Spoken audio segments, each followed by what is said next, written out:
ছোট ভাই যখন বড় ভাই আইডিতে কাস্টম খেলে। দেখো ভাই আমি কিভাবে হেডশট মারতেছি। এবার দেখো ভাই একে কিভাবে হেডশট মারি। আরে এ তো ভালো খেলতেছি কিভাবে। কিরে ভাই দেখলি তো আমার গেম প্লে। আরে হারামি আজকে হাতে একটু ফোনটা পেয়ে বক বক করতেছ। আমি আরো 10 বছর ধরে ফ্রি ফায়ার খেলি। দে মোবাইল দে তাহলে দেখাচ্ছি গেম প্লে। এ তো সামনে একটা এনিমি, প্রথমে এনিমিটাকে একটা ধাক্কা দিব।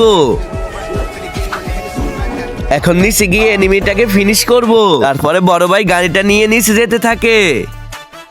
প্রথমে ভিডিওটার মধ্যে একটা লাইক করে দেন, তারপরে চ্যানেলটাকে সাবস্ক্রাইব করে দেন, তারপরে স্ক্রিনে ডবল টাচ করে ধরে রাখেন, তারপরে দেখতে পারবেন মজাদার চমৎকার ম্যাজিক। এই ম্যাজিকটা অনেকের হবে না, যাদের হবে না তারা কমেন্ট বক্সে তাদের মোবাইলের নামটা লিখে দেন। নিচে নেমে গেলাম, এখন দেখ কিভাবে মারি। এখন এই এনিমিটাকে একটা হেডশট দিব।